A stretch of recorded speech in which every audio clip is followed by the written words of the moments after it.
If there's one thing the history of evolution has taught us, it's that life will not be contained. Life breaks free, expands to new territories, crashes through barriers, painfully, maybe even dangerously. But, there it is. There it is. You're implying that a group composed entirely of female animals will breed? No, I'm simply saying that this is movie night.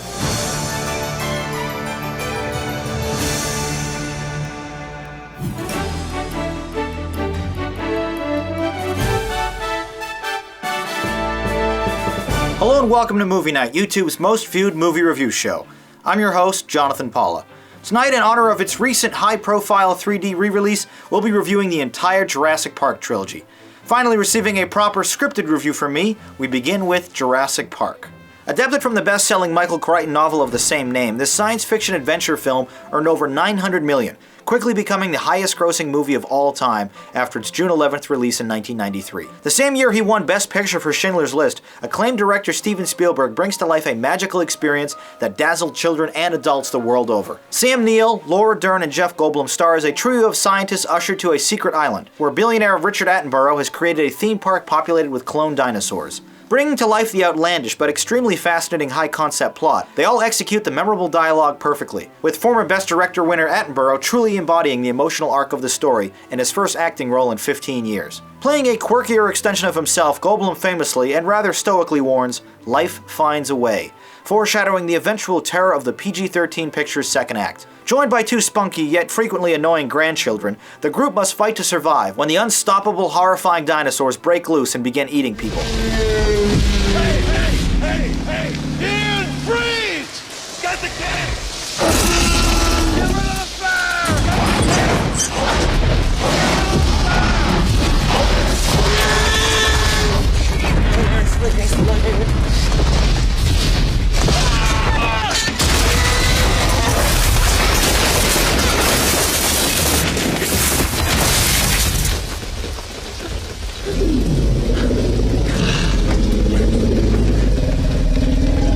The biggest issue I have with the story is that the theme park itself is inherently sound. The chaos unleashed on innocents is not due to negligence, but an act of deliberate sabotage by greedy computer programmer Wayne Knight. The dino threats and scientific explanations are creatively handled in early expositional scenes, like when Neil taunts a boy about the predatory habits of velociraptors, or Richard Kiley narrating an in-world cartoon film on the process of DNA reconstruction. Inspiring an entire generation of future paleontologists, this 127-minute picture scored 3 Academy Awards for Best Sound Mixing, Sound Editing, and Visual Effects, thanks largely in part to Stan Winston's incredibly lifelike animatronic dinosaurs, and the revolutionary computer animation work from Industrial Light and Magic. Everything from the baby raptor puppets to the galloping gallimimuses look incredibly impressive. In fact, while supervising the post-production phase of this feature, George Lucas was so convinced by the technology, he decided he could begin work on the Star Wars prequels. For the 20th anniversary re-release, even the post-converted 3D is wonderfully accomplished, introducing an entirely new depth to the thrills on screen. With iconic imagery like a cup of water rippling from the vibrations of an incoming T-Rex,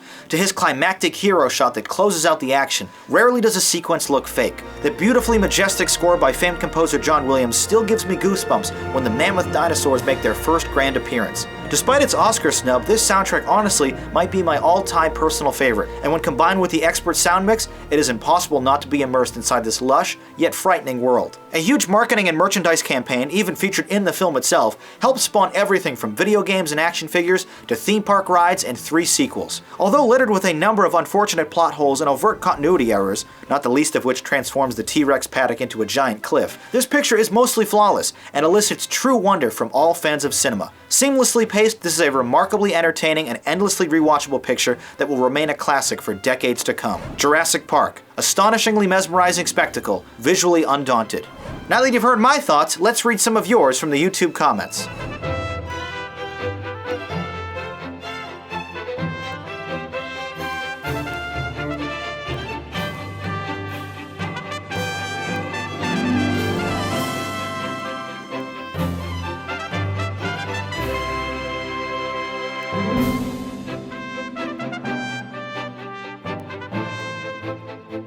The Ratematic for Jurassic Park, our highest possible score, a double 10. Overwhelming praise was given to this picture's visuals, music, and characters. You thought it was an amazing experience. Not simply a creature feature popcorn film, this is a real marvel, an inspiring piece of entertainment that represents everything I love about movies. I think it's amazing too. For tonight's poll question, a specific query: which dinosaur victim in the trilogy did you think deserved to die the most? Leave your responses as a comment below.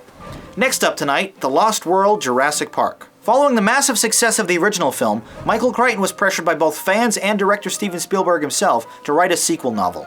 That story was quickly adapted into this film, which grossed over $600 million after its May 1997 release. This PG-13 rated sci-fi adventure is led by Jeff Goldblum, the only returning player to receive any substantial screen time, albeit with a considerably more contemporary hairstyle. Delivering the sharp and witty dialogue alongside him is an all-star cast that includes the feisty Julianne Moore, a young Vince Vaughn, the steadfast Pete Postulate, a courageous Richard Schiff, a pompous Peter Stormare, and Vanessa Lee Chester as the token annoying teenage character. They all do an above-average job with the material, portraying the well-defined, if underdeveloped, roles. Richard Attenborough and the two children actors who play his grandchildren make early cameo appearances during a considerably lengthy first act, which is rife with intriguing exposition, as the film desperately attempts to dig itself out of its predecessor's plot constrictions. Introduced here is yet another secret island containing even more deadly clone dinosaurs, and of course a large group of people underestimate the dangers, visit the island, and struggle to survive numerous and horrifying attacks. Countering Vaughn's quip about the journey likely resulting in a wild goose chase, Goldblum retorts, "Where you're going is the only place in the world where the geese chase you." Although the plot circumstances are awfully contrived, once the action finally does get underway, there are a number of truly thrilling and terrifying sequences, like when a communications trailer dangles off the side of a cliff with our hero still inside, or when some humans attempt to outrun a pack of velociraptors in tall grass.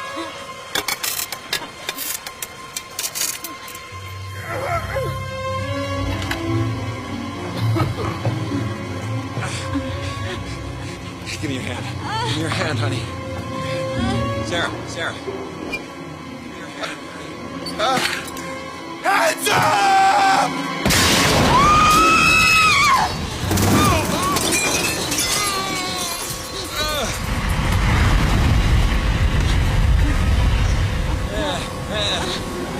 You're a lucky pack.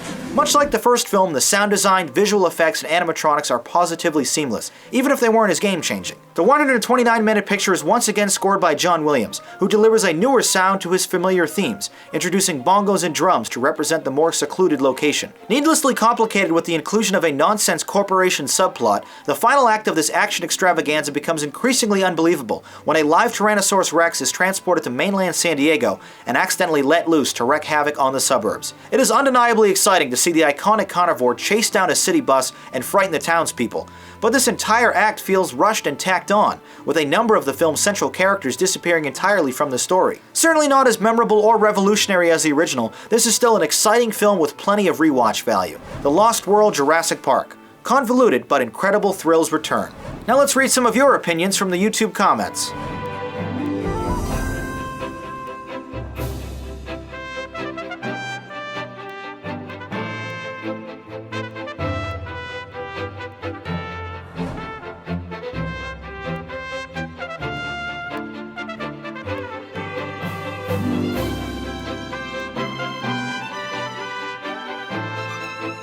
Our scores now for The Lost World: Jurassic Park. A 7 and an 8. Calling this a disappointing and complicated follow-up, you still praise the effects and enjoyable action, rating it a cool. This was the first in the series I saw in theaters, and I distinctly remember loving the movie as a child. It certainly has its flaws, a number of plot holes, and a few too many characters, but it's a damn fun blockbuster. I thought it was great. And now, a quick word from our sponsor. For only $30 a month, you can use MoviePass to see unlimited films in theaters whenever you want. And with my exclusive $10 off coupon, the value is obvious. See just one film a week and it easily pays for itself. Sign up tonight by visiting MoviePass.com/jogwheel, and you'll even help support the production of this program too. Finally tonight, let's review Jurassic Park 3.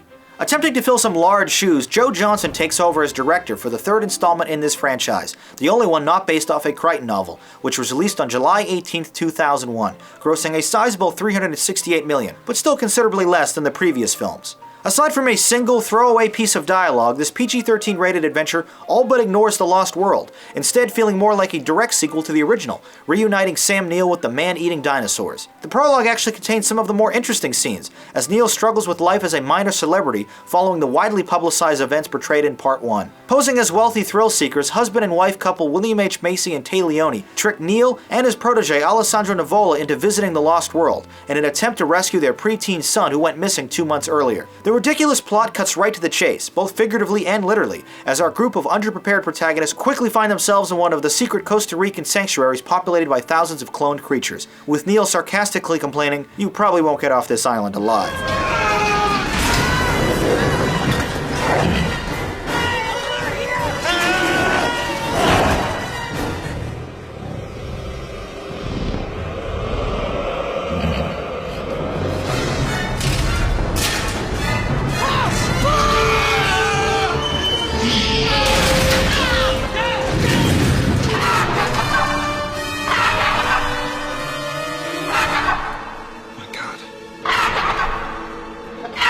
For help.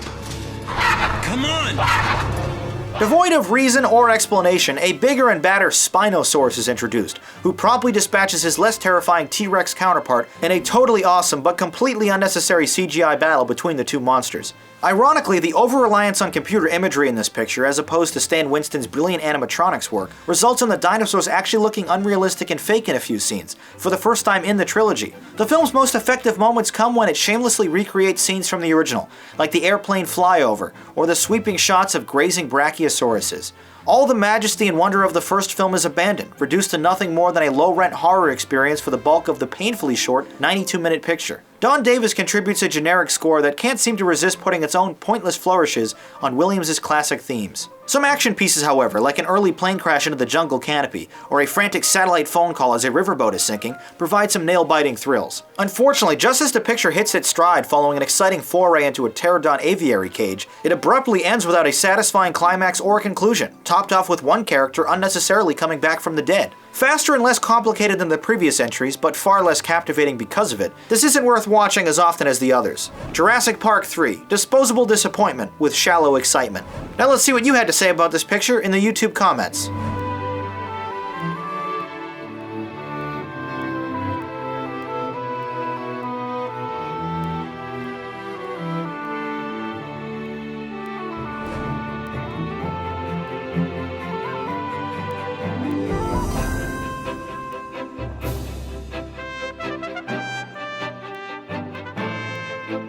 Jurassic Park 3 on the Ratomatic, a 6 and a 5. Although you faulted the plot, boring characters, and shortened ending, you love seeing Sam Neill back fighting dinosaurs again, with some even calling this a better picture than Part 2. You thought it was good. I'm upset about the Deus Machina style ending and the contrived circumstances of an uninteresting plot, but some aspects are redeemable, so I'll score it an alright. Lastly tonight, let's take a look at what you thought of films currently playing in theaters with some tweet critiques.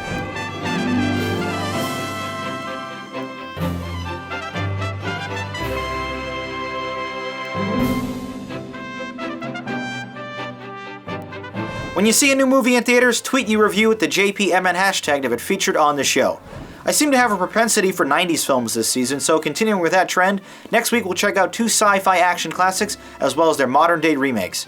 Total Recall with Arnold Schwarzenegger from 1990, and last year's high-concept version starring Colin Farrell. We'll also compare Sylvester Stallone in 1995's Judge Dredd to last year's gritty retelling starring Carl Urban. If you haven't seen these films yet, you have a week to watch and share your opinions, either by voting in the polls below or by leaving a comment review. And please subscribe to the Movie Night Archive channel for my exclusive trailer commentaries and an organized library of all our past reviews. Once again, my name is Jonathan Paula. Thank you for watching Movie Night. I hope to see you right back here next Friday.